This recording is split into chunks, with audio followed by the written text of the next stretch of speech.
¿Qué tal? Buenas tardes, ¿cómo estás? Vamos a repasar macroeconómicamente las principales variables, pero lo que está pasando, para entender lo que está pasando. Yo no me voy a, en este video lo quiero hacer breve y no me quiero ir por las ramas explicando lo que otros ya explicaron. Simplemente es darle un seguimiento de lo que está viendo el mercado y lo que pasó esta semana hasta hoy con el ministro de Economía, etcétera, las nuevas medidas. Bueno, la noticia de esta semana fue que se absorbieron o que se recompraron el 75% de los puts, 78%. Eso a priori es una buena medida, o sea, uno puede decir, bueno, pero queda un 20%, sí, es verdad, pero a ver, en vez de tener un cañón apuntándote, ahora tenés una pistola. O sea, eso realmente es solucionable. Lo importante es que el 78% de esa potencial emisión monetaria fue solucionada. Con lo cual, esto significa que estamos siguiendo en la línea de lo que plantea el gobierno, un paso más cerca de la salida del cepo. Y acá cuando analizamos lo que plantea el gobierno y lo que plantean otros economistas, a mí me parece que es importante eh, tener en cuenta, a ver, el análisis que hay que hacer para mí es, primero, lo que dice el gobierno y asumirlo como verdadero. Pero no porque confío en el gobierno, porque tengo la bandera que... No, porque cualquier análisis que tenemos que hacer, primero tenemos que partir del escenario que nos están planteando, siendo que es real, digamos. Es decir, te dicen, mira, yo voy a vender los dólares que compré en el MULC al contado para esterilizar la base monetaria. Bueno, hay que asumir que es verdad. Entonces hacemos un análisis en base a cuáles son las consecuencias de esa medida. Y después podemos, a ver, uno puede confiar o no confiar, o creer que, o estar mirando en donde las cosas no se dan como se están diciendo. Entonces uno ahí sí tiene un fundamento para decir, bueno, yo no confío por este motivo. Porque si nosotros empezamos a poner todo en duda, que no se malinterprete, no estoy diciendo hay que confiar porque hay que confiar, estoy diciendo a la hora de hacer el análisis y las consecuentes ramificaciones del análisis, de los diferentes escenarios. Porque si no, todo lo ponemos en duda y nos mordemos la cola. ¿No? Terminamos en un bucle en donde uno nunca sale. Entonces, primero es, bajo la premisa del gobierno, ¿qué es lo que debiera suceder? Bueno, están terminando con la emisión monetaria. Cuando vos terminás con la emisión monetaria, mantenés una base monetaria fija y tenés demanda de dinero, como cualquier producto, como te pasa con las manzanas, la pera o los tomates, vas a tener en una economía necesidad de pesos y una cantidad de pesos fija. Entonces, ¿qué va a subir? El precio, va a subir el precio de la moneda. Entonces, ahí aparece la primera crítica. Bueno, pero eso nunca pasó. Bueno, pero nunca pasó ¿cuándo? Porque desde los últimos años, y un poco más para atrás también, desde la dictadura, Martínez de Oz, la única época que se hizo algo así fue con la convertibilidad, es decir, mediante una ley, pero una base monetaria que estaba relacionada directamente con el dólar.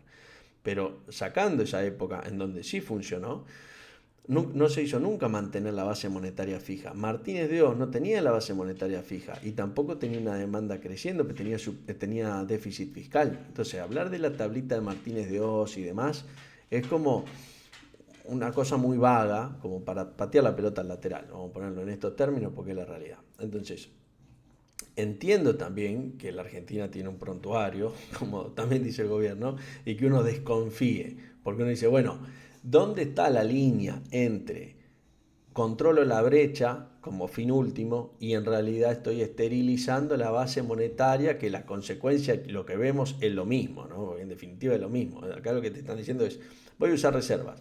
Y lo que cambia es no es menor el detalle, pero es verdad que el efecto y lo que uno ve es muy parecido, no es exactamente lo mismo, porque ¿qué es lo que va a cambiar? ¿Cuál es la diferencia entre esterilizar la base monetaria y mantener la brecha? La cantidad de dólares que vendés, ni más ni menos. Entonces, ¿hay una forma de seguirlo? Sí, no es una cuestión de fe. Uno puede seguir las reservas. Está bien, las reservas tienen otras variables. Otra variable, porque vos le pagaste, no sé, X cosa, le pagaste al Fondo Monetario o pagaste un embarque de gas, lo que fuere, y te van a bajar las reservas. Y te transfirieron dólares por otra cosa y te van a subir. Pero la forma de seguir esto es mirando las reservas. Y no hay que volverse loco con si confío o si no confío, ni estar todos los días sospechando. Que se entienda esto. Yo no me pongo en el papel de naif, de no hay que creer porque es el gobierno que lo dice, no porque es Caputo, no. Digo, la reserva. Nos miramos la reserva y es el indicador. Y esto es lo que tenemos que seguir. Por eso hay tanta, bueno, desesperación, digamos, tanta tensión en lo que está pasando con las reservas, ¿no? A ver qué pasa. Bueno, en el presupuesto, digamos, el forecast nos dice que este trimestre el central generalmente pierde dólares. Entonces, esa es la noticia de la semana. El gobierno, digamos, el mercado le está creyendo al gobierno. Acá no hay que volverse loco tampoco mirando los movimientos del mercado, pero los movimientos del mercado responden a los flujos y los flujos no responden solamente a las noticias. De hecho, no responden directamente a las noticias. Entonces, no es que una noticia buena significa que el mercado sube. A veces sí, y a veces después cae el doble. O sea, porque es así, porque el mercado depende de otras variables. Entonces, lo que tenemos acá es el mercado donde podemos ver si le está creyendo. Bueno, durante la semana pasada veíamos que los dólares futuros, o sea, lo que es ROFEX, estaba bajando. Entonces, eso nos da una indicación de que como el gobierno lo que planteaba es vamos a mantener el cepo, no hay apuro en sacarlo y vamos a hacer que converjan. O sea, lo que hay que sacar o lo que el gobierno quiere sacar es la presión sobre el tipo de cambio. Siguiendo en la línea de lo que decía antes, si vos tenés demanda de dinero y una base monetaria fija, vas a tener demanda de pesos. Entonces el peso va a subir de precio, es decir, el dólar va a bajar. Eso es lo que está diciendo Caputo de diferentes formas y en diferentes medios. Cuando vos tengas esa nivelación entre lo que el mercado te pide pesos y lo que vos tenés emitido, vas a dejar de tener presión contra el dólar, o sea, contra el peso. En definitiva, nosotros vemos que el dólar sube, pero el peso baja, esa es la realidad, ¿no? Entonces ahí vas a dejar de tener una depreciación en el peso. Y entonces ahí vas a poder sacar el cepo y no vas a necesitar tener una reserva de 50.000 millones para salir a bancar, digamos, lo que salía a bancar la parada vendiendo y haciendo nada raro, porque sabemos que eso no funciona, porque el mercado te lleva puesto. Tengas 50, tengas 100 o tengas 500, te van a llevar puesto. No hay banco central en el mundo que resista. No resistió el Banco Central de Inglaterra, no va a resistir el nuestro. Esa es la realidad. Contra el mercado no podés. Entonces, bueno, ese es el punto de cuándo se sale del cepo. Ahora, si tenemos que imaginar un mes, y bueno, es difícil, no lo sabe el gobierno, no lo voy a poder decir yo. Yo me imagino que me cuesta imaginar esto antes de septiembre. La verdad me cuesta, porque, y bueno, ya estamos julio, agosto, hay que ver cómo da la inflación. Ahí hay que mirar de cerca la inflación núcleo, es la más importante, la que el gobierno va a mirar. El gobierno espera 3.2. No me extrañaría que en agosto sea menos.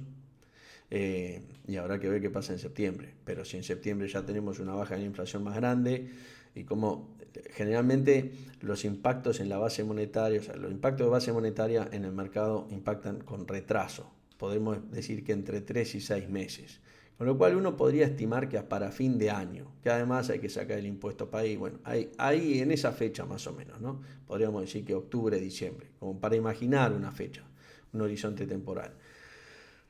Entonces, si partimos de ese escenario, de esa base, de esa premisa, tendríamos que decir que, bueno, si el gobierno no va a sacar el cepo, no va a haber devaluación, ¿por qué no va a haber devaluación? Porque el crawling peg del 2% es una política monetaria, no es un tema menor. Es como decir, vos tenías la convertibilidad en los 90. Bueno, podías sacarla por presiones de mercado o porque a alguien le parecía que el tipo de cambio estaba atrasado. El crawling peg tampoco lo debieras cambiar por eso. Y la Fed tampoco baja las tasas porque el mercado cree que nadie lo hace. Ningún banco central cambia los objetivos porque el mercado cree o porque hay unas consultoras que creen.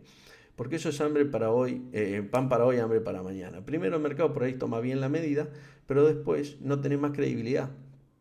O sea, cada cosa que digo va a ser puesta en duda. Entonces, quieras o no, también con lógica, alguno puede decir, bueno, pues eso ya pasó y siempre pasó lo mismo. Es verdad.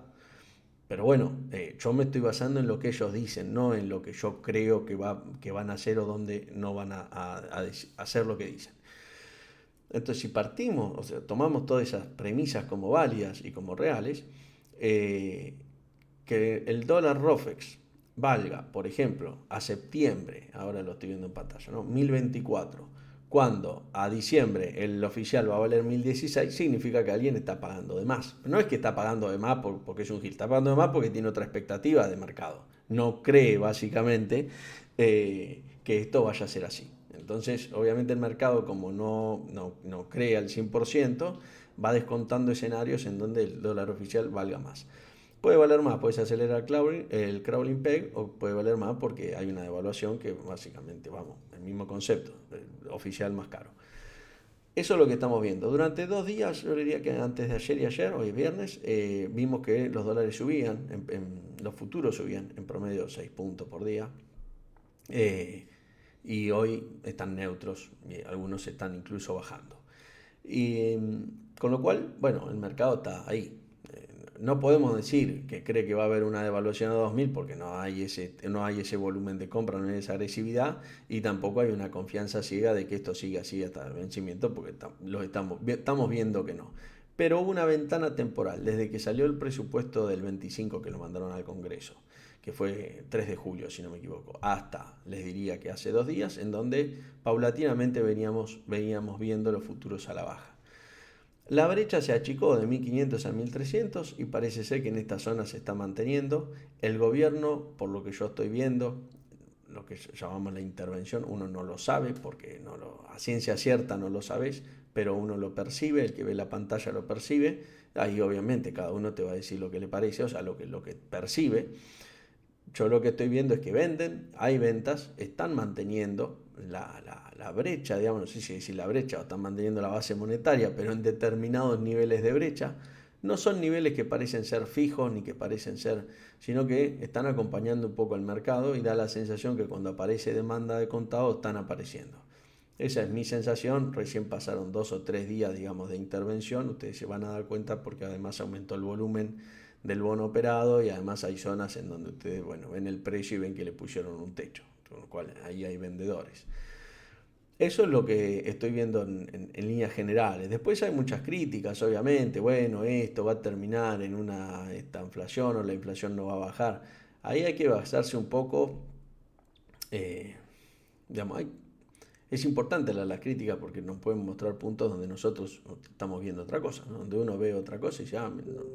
El punto es que es importante que haya una explicación de por qué, cuál es el racional detrás de mi sensación es que la inflación no baja. Está bien, está perfecto. ¿De dónde sale tu sensación? O sea, ¿cómo es que vos llegas a esa sensación? ¿Tenés algún tipo de análisis? O sea, ese es el problema que yo estoy viendo mucho en las críticas.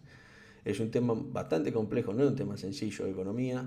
¿Por qué? Porque estamos hablando de que para entender, o sea, básicamente estamos hablando de una economía bimonetaria que tiene unas reglas diferentes, donde vos tenés dos unidades, ¿no? de moneda y las tenés que estabilizar las dos. El gobierno anterior que decía, no, esto no es digamos, el gobierno anterior o la idea que estaba anteriormente en el gobierno, ¿no? Porque hubo varios gobiernos con la misma idea.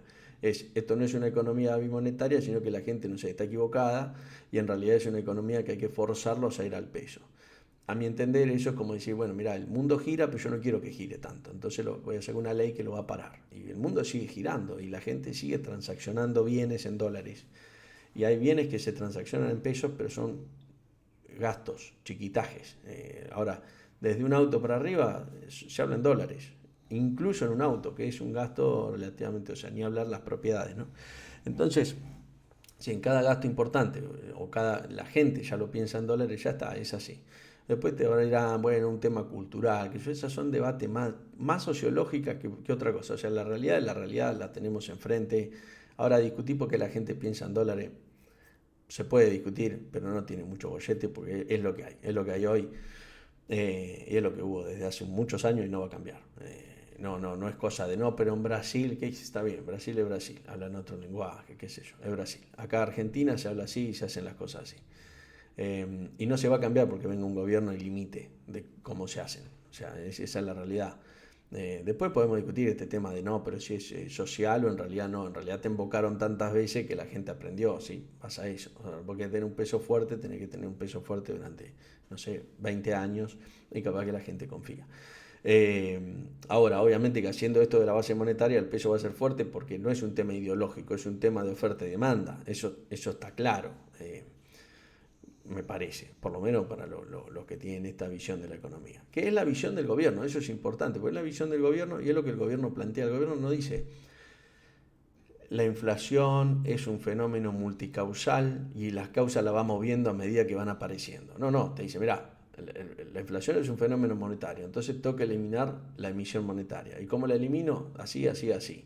y vemos que van en ese camino, ¿no? Y apareció esta canilla de emisión que es la compra de reservas y dijeron, bueno, y ahora vamos a eliminar esta. Como digo, uno puede estar de acuerdo o no, pero es importante entender cuál es el argumento y después entender dónde es que ese argumento, bueno, puede fallar o nos pueden estar diciendo algo que no es y entendiendo qué números mirar. Así que como dijimos, actividad económica, tuvimos un rebote de la actividad, que también es un dato que salió esta semana, salió ayer, si no me equivoco, jueves. Sí. Base monetaria, podemos estar siguiendo, y reservas. Esas son las tres claves que me parece que hay que seguir como más del día a día. Compras en el MULC, se esperan ventas en realidad, porque es lo que el central esperaba en su momento. Así que también es algo a seguir, pero en definitiva, compras, ventas del MULC, tenemos reservas como conclusión de eso, digamos, que consolida todo. Así que bueno, eso es todo por hoy. Les mando un saludo y nos vemos la próxima semana.